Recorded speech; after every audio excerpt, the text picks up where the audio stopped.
This was a rough video to make, and I think technically this is my third attempt, but I'm getting a little bit ahead of myself. Hi guys, this is Connie. This is my one take, 1-8 for Friday, February 2nd. Way past my bedtime, but I'm actually doing pretty good. I feel like I'm gonna end up being awake again for like another half an hour or so, when in reality I would just love to. So hopefully I can do this in under 5 minutes. That is the goal.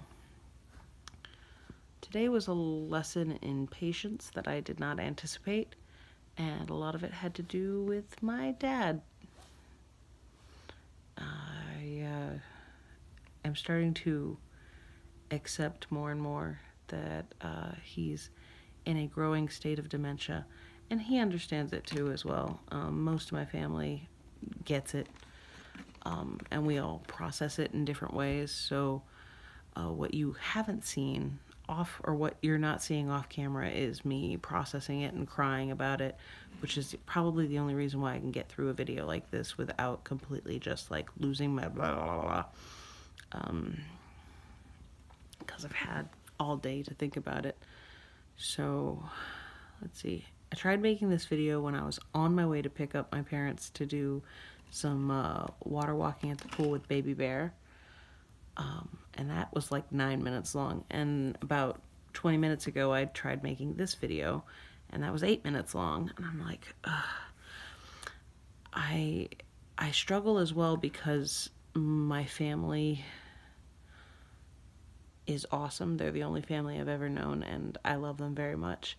But I also know that their story is, each one of them have their own stories, and so I want to be as broad as I possibly can, just without, Mustachio calls it keeping private things private. And for a long time, I was kept out of the loop of a lot of things that happened in my family because there were a lot of things that I wouldn't do that my family does, and vice versa. There's a lot of things that I do that my family doesn't really do.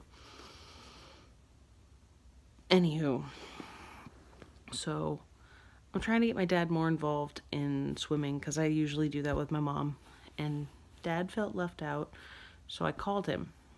He starts talking about a procedure I thought that he had yesterday and how he was planning on going to it today.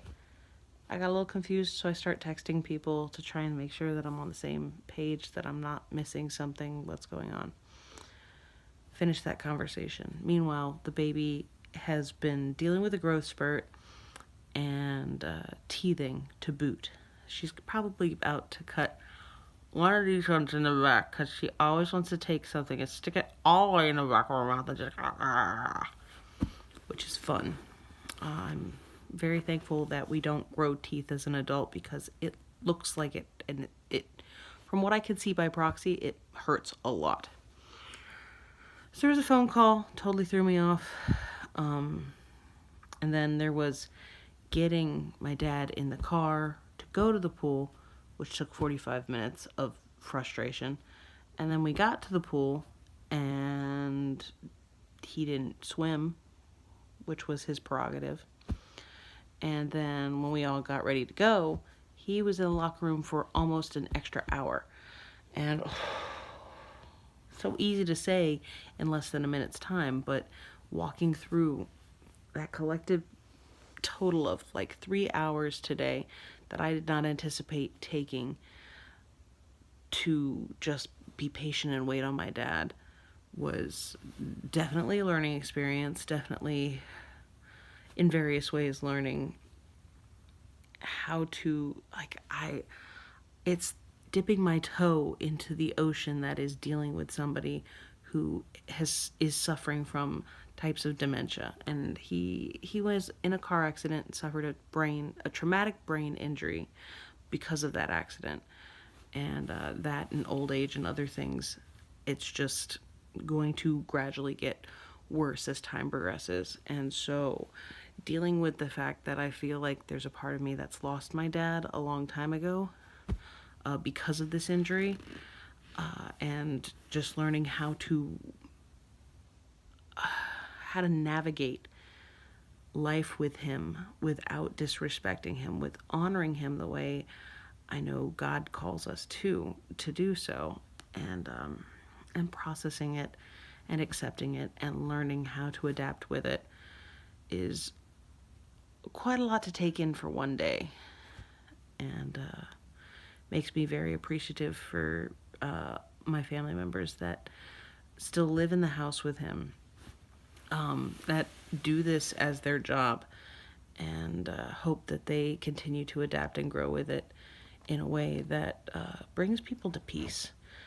I hope that my dad finds peace in it, because he seems incredibly frustrated about the whole situation too, which, if I was in his shoes, I would be, I'd be yammering for 25 minutes. But it does make me appreciate the times of clarity, the times that I get to hear stories, because I did get a story out of him earlier in the week, and I may post that unlisted link in the description. And it makes me kick myself for not appreciating it more as a kid, because he would tell stories all the time, and I would just be busy getting ready to leave the house and go do something and make my own stories instead of hearing his stories. So that's an interesting perspective to have now as an adult. So it definitely lets you learn to appreciate what you have now and the people that you have around you now, because every day is a new day and there could be a different dynamic that comes with it. So, that's the thing. Do you have any stories about friends, families living with dementia? I would love to hear more about it, because I know that this is just getting started, at least for me and my perspective. And I'd love to hear more if you are willing to share. Be careful with that and enjoy, please and thank you. And I hope you have a wonderful weekend. Yeah, 7 minutes. Still 2 minutes too long.